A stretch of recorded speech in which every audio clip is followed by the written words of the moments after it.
Saya terima nikah dan kawinnya Dewi Insani binti Surya. Dengan mas kawin tersebut dibayar tunai.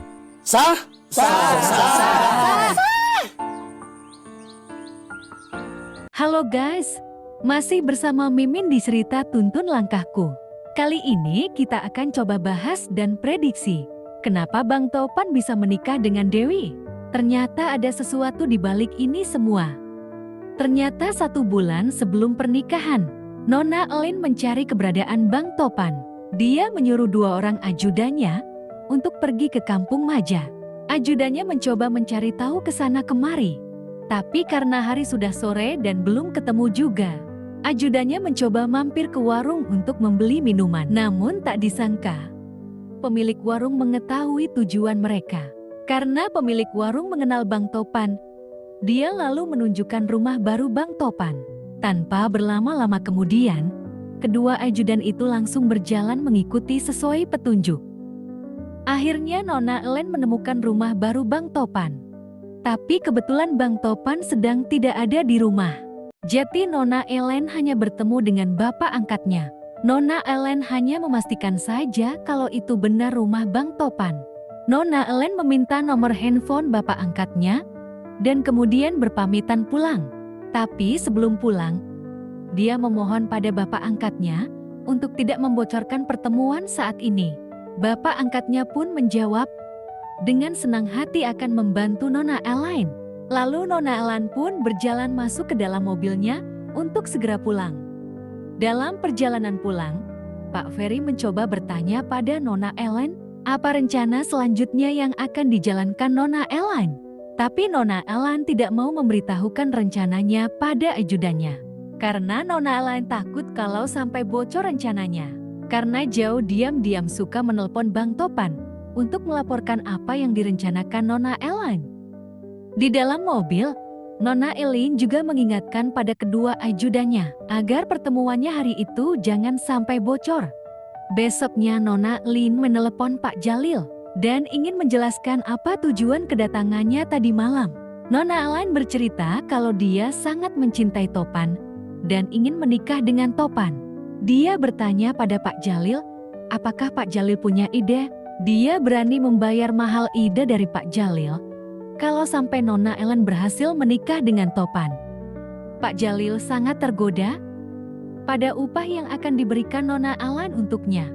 Pak Jalil mulai membayangkan dan memikirkan kira-kira rencana apa yang akan dilakukan. Pak Jalil pun mulai melamun, kira-kira akan dipakai buat apa jika dapat uang banyak nanti.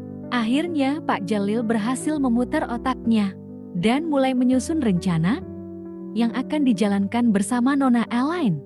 Awalnya Pak Jalil ragu dan takut untuk berbicara dengan Nona Ellen. Tapi demi upah yang besar, Pak Jalil memberanikan diri untuk menelepon Nona Ellen. Dan kemudian Pak Jalil mulai mengambil telepon genggamnya dan menghubungi Nona Ellen. Pak Jalil mulai memberitahu Nona Ellen dan mengatakan rencananya pada Nona Ellen. Dia mengatakan, jika ingin menikah dengan Topan, satu-satunya cara adalah dengan menjebak Topan. Nona Ellen pun kaget dan bertanya pada Pak Jalil, jebakan apa maksudnya? Berduaan dengan Topan, kemudian digerebek warga. Nona Ellen pun tertawa sambil berkata, ya nggak mungkin lah Pak. Topan saja sudah nggak mau ketemu dengan saya. Apalagi mengobrol atau berduaan dengan saya. Nona Ellen harus menyamar jadi orang lain atau harus operasi plastik. Nanti Nona Ellen harus menyamar jadi keponakan saya dan harus berpakaian seperti seorang gadis desa yang menggunakan pakaian sopan dan sederhana.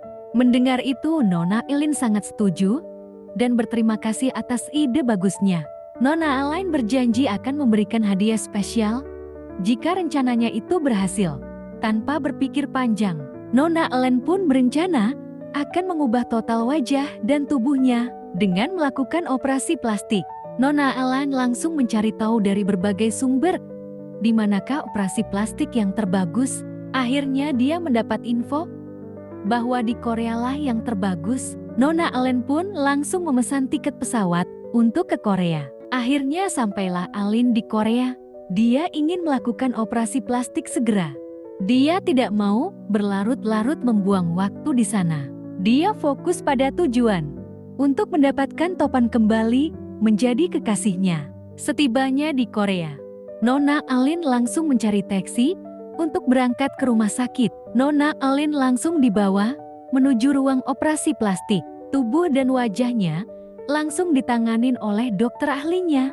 Dan kini Nona Alin sudah berubah total. Sesudah operasi plastik selesai, Alan pun langsung buru-buru pulang ke Indonesia.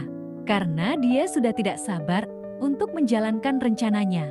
Alan pun kemudian menelpon kembali Pak Jalil untuk memberitahu bahwa dia sudah berhasil operasi plastik. Dan dia juga mau mengetahui langkah apa yang harus dilakukannya. Pak Jalil berpesan pada Alin agar dia mengganti namanya sebagai Dewi.